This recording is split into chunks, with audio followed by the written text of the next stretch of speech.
Welcome to the Book Show, a celebration of reading and writers. I'm Joe Donahue. John Boyne is one of Ireland's most accomplished contemporary novelists. His works have been translated into more than 50 languages and read worldwide. He's perhaps best known for The Boy in Striped Pajamas, a modern classic that continues to resonate with readers of all ages. Structured around the four classical elements water, earth, fire, and air, the new novel, The Elements, presents four distinct yet thematically connected stories. Though the characters and circumstances differ, each story illuminates questions of responsibility, guilt, trauma, and ultimately the hope of redemption. Certainly a powerful meditation on human fragility and resilience, and it's a great pleasure to welcome John Boyne to this week's book show. Thank you very much for being with us. A delight to have you on the program. Thank you for inviting me on. In England, these were in the UK and I guess even in Ireland, where these were published as separate books over what 2 years? Is that how that was done? Yeah, it was every 6 months, four novellas, Water, Earth, Fire, Air, in that order. So I think we started in May of 2003, finished in November 24, and now we're putting them all together into one book called The Elements. Does it read differently altogether, do you think? I wanted each part of this book to be standalone, effectively. So theoretically, you could read them in any order. Now, I've put them into the book in the order in which I wrote them. So a minor character from each one becomes the narrator of the next one. But I suppose a reader who came to the third one first, it would be just a different reading experience. Hard for me to know because I wrote them, but it would be possible, theoretically, yes. But I would advise people to read them in the order in which they came. It was interesting to have some time for them to percolate before reading the next one, as opposed to in one fell swoop. But it is so fascinating the way you've done this because it seems even over time that you allowed that time. I mean, you could have done the same thing in in the UK or in Ireland and put it all together in one volume. We are doing that now, but really at the start, it was because I was actually just writing the very first part, Water. I wanted to write something quite short. I've written quite a lot of long novels. So I'd sort of set myself this challenge of writing something that was going to be 40,000 words long and, really tight and, not a word wasted in it. But the problem was, as I was sort of two-thirds of the way through it, I had the idea for the whole sequence. So my original plan of writing one short book became four short books and one long book. So the best laid plans of mice and men, as they say. Did it come fairly quickly, the idea of the elements being the through line? Yeah, that came fairly quickly because in the first section, water is the running theme. Willow is has moved to an island off the west coast of Ireland. It's not named, but it's basically one of the Aran Islands. Her husband, we learn early on, was a swimming coach who has been jailed for his crimes against children, and she's asking whether she was enabling that over the years. And because water was running through this book so much, it then occurred to me, of course, that these four, philosophical building blocks of the universe, I could write four stories connected. And when I thought of that, that's when I came to the idea of using the idea of abuse in the four ways: enabling, complicity, perpetrator, victim, and connecting it in that way. So it was kind of a lot to juggle in my head as I was really putting the whole plan together. But I trusted myself, I guess, to figure it out as I went along. What was it about abuse that struck you as something that you wanted to explore in those four different contexts? Well, I grew up in Ireland in the 70s and 80s. And as I'm sure you know, we have quite an unfortunate history of Yeah. abuse in our country during that period. Not just, as people always think about, among priests, but actually among lay people as well. The school I went to, for example, several of my teachers went to jail. Ireland's most prolific paedophile, now serving 11 years in prison in Ireland, was my English teacher. And I was abused by another teacher there, as were quite a lot of other students. So it's something that has been, I guess, in my head a lot over the years. And I've wanted to write. I wrote about it in one way in an earlier novel called A History of Loneliness about a decade ago. Hmm. But this is a much more intense narrative, I think. And I really kind of needed to get to the place in my life where I was able to look at this story from sort of a distance and to be able to think about, for example, the people who enable it, the people who do it, and try to ask questions about why they do it, rather than just writing the obvious sort of narrative where you've got your villains and you've got your heroes. Um, I think literature should be a bit more interesting than that. So I wanted to dig deeper into these people's lives and try to figure out what might lead them to do not just the perpetrator, but I always say about Ireland that in all those years there was a very small minority of people committing those crimes, but a vast majority who knew about them and doing nothing about it. And that's always been the thing that has sort of fascinated me a little bit. You mentioned Willow from the first part of this novel and the first part of this series, and that's an interesting character because this is someone who has basically fled the scene when their husband is jailed, goes to this island and changes their name, cuts their hair, and is trying to start a new life, and yet that's very hard to do. It's hard to do because she's been with this man for almost 30 years. They've had two children together. And his trial has been a big moment in Ireland, a big celebrity moment. And she is asking herself the question. And when I started writing it, I wasn't really sure what the answer was going to be. But she's asking herself the question, did I know these things were going on? Did I just like my place in society? The fact that my husband was well known, was going on TV shows, and we had wealth, we had position in our parish, for example. Did I know? And if I didn't know, why didn't I know? So she's sort of almost damned if she doesn't, damned if she doesn't there, but she has to figure that out for herself. And I liked the idea of the island because there's so few people there that she spends the year there. And in that section, basically, in every chapter, she just ends up talking to somebody else. And it's through hearing their stories and through their own lives that she's able to kind of confront her own part in her own past and decide really where does she take her life from here. And one of the relationships that is so pivotal and important is the relationship with her daughter, who is estranged for obvious reasons of not knowing where her mother was in all of this. Yeah, Rebecca, the daughter, is one of the characters who isn't one of the narrators of the four sections, but reappears throughout the book in different parts. Readers who come to the book will hopefully enjoy sort of revisiting people along the way. That somebody who plays a big role in one part can be just in a chapter of another part, and yeah, so that we begin really with a mother-daughter relationship, and then the last section, as you mentioned, is a father-son relationship, and in between we have two other things to concern ourselves with.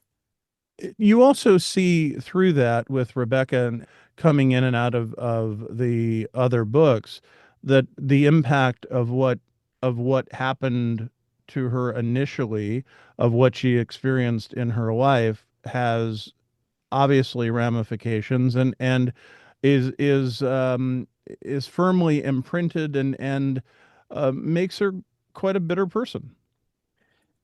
She is, I suppose, yeah, she does have a lot of anger through the book, and I guess anybody who has been through that sort of experience or been related to that experience in some way will have a different way of coping with it and coming to terms with it.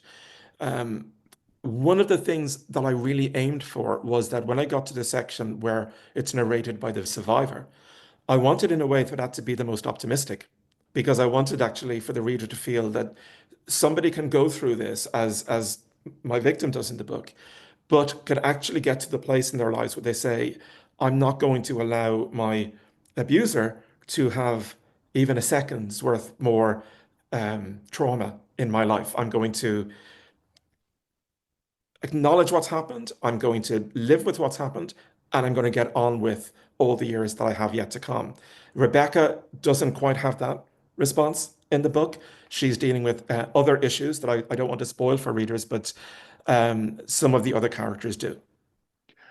As you get to the Earth section, the second part of the elements, I was fascinated by how you move ahead in time and how that is established.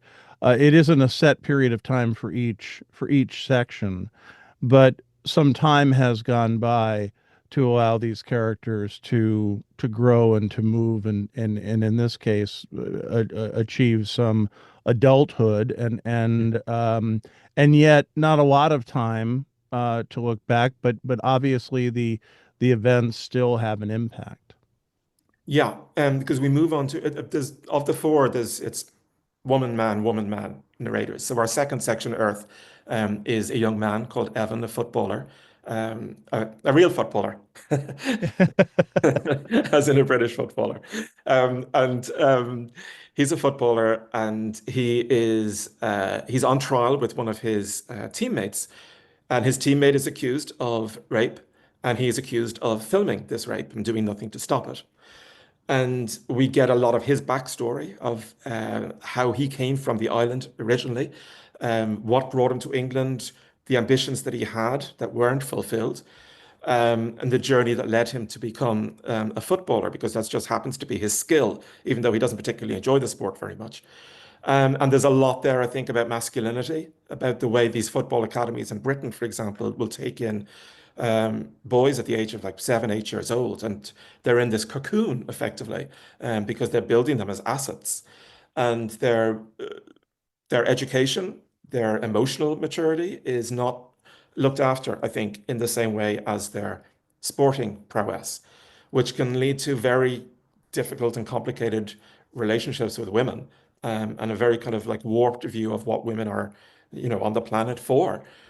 We had one of these big cases in Ireland a couple of years ago with a rugby trial where something very similar happened. And those men were acquitted of that. But it was such a big sensational story in Ireland. It was something I really felt I wanted to write about at some point. And this is a character, as you said, is a reluctant footballer and has other pursuits, wants to be an artist, and yet it's his feet Mm. and his talent that is keeps bringing him in to the point where he comes from obscurity to a high level position on a major team, um, which is more for survival than anything else because it's what he can do. Yeah, I mean his basic problem is like he wants to be an artist, but he's simply not good enough. And that's the truth. That's the truth that he has to face up to. However, he has this, innate skill with the football. And he basically does reach the point where he just thinks, well, look, I could make a lot of money up till the point I'm sort of 30 and live the life after that that I choose to live. Um, Even though I don't particularly like this game and I don't like the atmosphere in which I'm living, because he's not just reluctant to be a footballer, but he's just that very masculine environment is one that does not sit well with him. John Boyne is our guest on this week's book show. The new novel is The Elements, and it is published by Holt. It is fascinating. I want to get to the other two elements, but it is fascinating to me as well how interesting this is as a way of telling a story because you really do get like four really shocking, amazing endings. It's not just one ending, it's four really like hit you upside the head endings. Well, look, it was a challenge, that's for sure, to write it. And the 2.5 years that I spent working on this book, there were moments where, because of the subject matter, like I'll be honest, it kind of got on top of me sometimes because it's a lot to deal with in your head, spending a couple of Yes. years writing about a subject as dark as this. And also at times trying to find humanity in characters that I suppose we would traditionally think are completely lacking in that. Um, and I suppose when I got to the third part, Fire, where it is a perpetrator and it's a woman who's a perpetrator, that was a lot of that voice was of all the books I've written in my life, I have to say that section was the hardest I've ever had to work on something because it was just at times it felt like it was weighing down on me too much. But I guess that's the job, and setting out on the project, I knew it was going to be personal and going to be moments where it was difficult, but uh, I also felt if I could do it right, then it could be something really worthwhile. I mean this as a compliment, but that's one of the hardest things I've ever read. I mean that's a tough read. Yeah, yeah, yeah. And actually, people who've read that say the same thing to me that they've struggled a bit with that third section, Fire. Um, yeah, there's not really a lot of lightness there. But I was still trying to find something in Freya, in that perpetrator, something to not justify her actions, but to give us some insight into why she behaves in the way that she does. And it is important, I think, to try to understand these things. The more, it's probably not an original thought, but the more that we can understand why people behave in this way, the more chance we might have of being able to prevent them from happening in the future. And for me, as a novelist, writing a story like that and digging deeper and deeper and deeper into her character and her voice was my way of trying to find some answers to to that pickle. You touched on this earlier, and so allow me to go back to it for a moment. But in when we read other sections and we learn about characters from previous sections, did you know at the end of the novella, let's say the second or third novella, how that story of how that person was going to end up, or did that come in the writing of the next or later section? It only came when I would move on to their section because Mm, we mentioned the fact that in the UK they were published in four every right. 6 months, four pieces. So by the time the first one was in shops, I was working on the third one. So and when the second one was in the shops, I was working on the fourth one. So I had to stick at that point with anything I had written so far. I wasn't able to go back and change anything. And then when we would come together, as we have in the States, to put them all into one book, again, I didn't want to go back and change anything. I wanted it um, to have that sort of integrity of the original four. So it was a lot to be thinking about. So I would just wait until I got the only thing I knew was the things I mentioned, enabling, complicity, perpetrator, and victim. That's all I knew. But how I was going to tell those stories individually, I waited basically until each time where I would sit down and write chapter one and start. Does reaction to first book have any impact on the writing of the third book, or do you block it out entirely? Well, it's impossible really to block it out because, today, with the internet and everything, I mean, Right. it's 50 years ago you could have blocked everything out. It's really impossible now. But the first one was like back home was really, really well received and it sold very well. So I felt like I was off to a good start. And the second one, which I'd already handed in, I felt was better. And so I felt like I was, not to sound arrogant, but I felt like I was onto something with it and it was going well. If the first one had been like widely criticized, I would have been, oh dear, I've got three more of these to come. But thankfully, that wasn't the way it worked. The so let's talk about the fire for a moment because, as you say, it is dark and it is bleak, and it does put it into a a context. Does it does it take you longer to write? Does it is it more difficult? As you said, it was weighing on you. Does that have a what impact does that have on the writing and even the final product, I guess? Well, it didn't take longer to write because I had given myself very specific deadlines, and the Hmm. publisher had announced it, all four dates. So I had to deliver on time. And what I tend to do is I do tend to get a first draft down relatively quickly. And once I have that first draft, then I can work and work and work on it to get it into shape into what eventually becomes the book. I would say that it was more that there were days where it was sitting down at the desk, I would almost feel like this weight on my shoulders, but know that just didn't have the luxury of walking away. I was in the middle of a project. It was already out there. I had to keep going. And also I think in a way that third part was probably the most important one.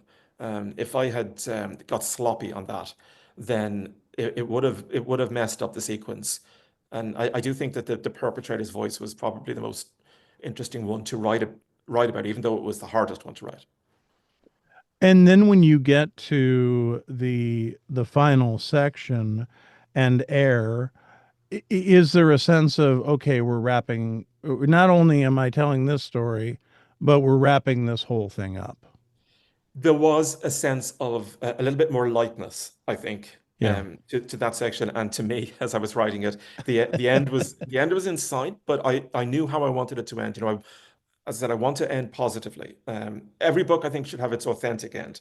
So, a book doesn't have to be a happy or a sad ending. It just has to be authentic. And I felt with this that with the narrator of the last section as the victim, I wanted him to be somebody, as I mentioned, who comes out at the end of the story feeling empowered and saying, I'm not going to allow another moment of darkness. And, he spends most of his time, on a plane in that section with his 14-year-old son. And his biggest concern is he doesn't want his boy to go through what he went through at that age. So he's not just protective, he's overprotective, he's super overprotective.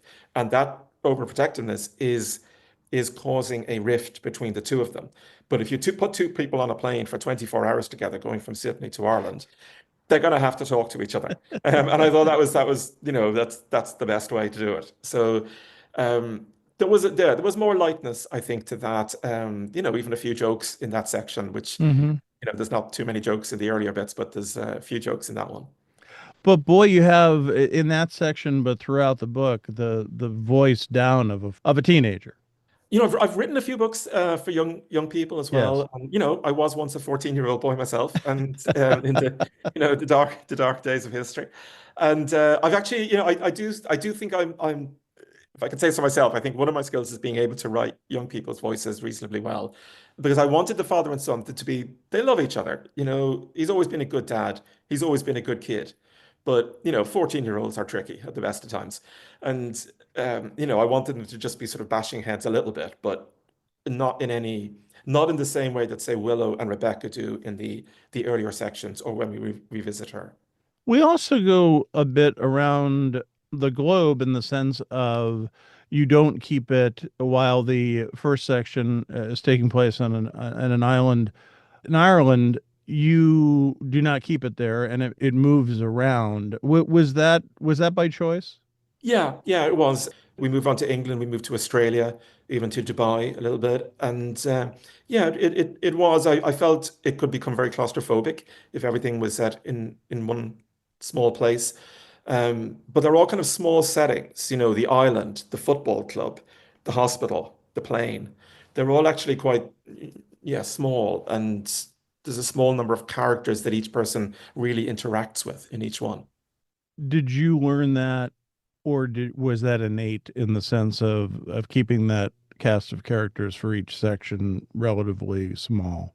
I think I'm pretty good at sort of like being instinctive about things, that when I start, I have a decent sense of how it's supposed to be structured, how a book is supposed to be structured, how long it should be, how many characters should be involved, how much of a time period. Even though I just basically start with an idea, and I don't plot really in advance, somewhere in the back of my head, I have some sense of all the structural details of a book. And because of those small places, no matter where you are, things can catch up to you no matter where you are. Yeah, yeah. I mean, I suppose we start with somebody trying to run away from her problems. And you can't really. I mean, and in the second part, Evan has run away from home. But you can't. I mean, the world is it's a relatively small place, really, and your problems are going to stay with you wherever you go. And that's something that all four characters realize as their own narratives progress, and each one is dealing with both the traumatic past that they have and the whatever it is they're currently putting into the world. Obviously, we've talked about the abuse and how you're writing about that as the main subject. But in that, there are so many different, as you said earlier, I mean, there's so many different vantage points, there's so many different issues that are correlated, and it is, I would think from your point of view, really interesting to see where you can go and what you can address once you are at a particular place with a particular character. Certainly, when I was two-thirds of the way through Water and then said to myself, right, I'm going to write four of these. And when I presented the idea to my editor in the UK, I was very excited about it. It felt like a real challenge. It felt like something interesting that hadn't been done before. And I thought it would be cathartic for me as well, as much as anything else, to dig as deep as possible into those kind of stories and explore my own history with it from being a teenager. And but I think that's good. I'm 25 years publishing novels. And I always kind of want to be able to challenge myself each time and to feel that I'm not sort of resting on my laurels or just writing by rote. I always want to be writing something better every time. Mm. Was it cathartic? Yeah, it definitely was. And um, a phrase I've been using actually while I've been talking about these books is I feel like I've written myself out of the subject now, that it took a certain amount of time in my life for me to be able to write it in fiction. But by doing so and by talking about it in interviews and so on and writing pieces, for newspapers or whatever, um, I think it's been really good for me as a person. Yeah. And I really understand the fact that I'm fortunate enough to have an ability to write to write these stories and to talk about them, but not everybody has that and don't have that cathartic moment. So perhaps some people who've gone through that experience might read the book and gain something from it, I hope. When you say write yourself out of it, does that mean in that it it's now the story of these characters? It's the story, these four stories that are together, and now we can talk about that, and it's less on you. Partly that, but I also mean that I feel it's not a subject I'm going to return to.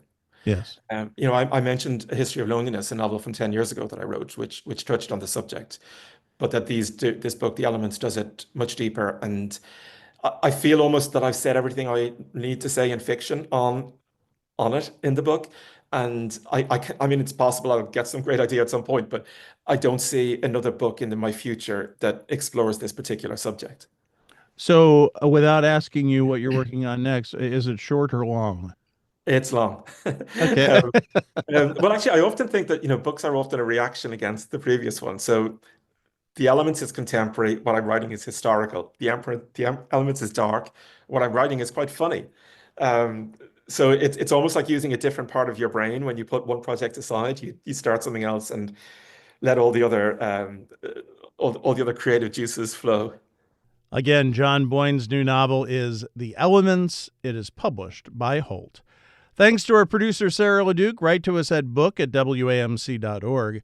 The latest on National Productions programs is available via the airwaves newsletter at wamc.org and on social media at WAMC Radio.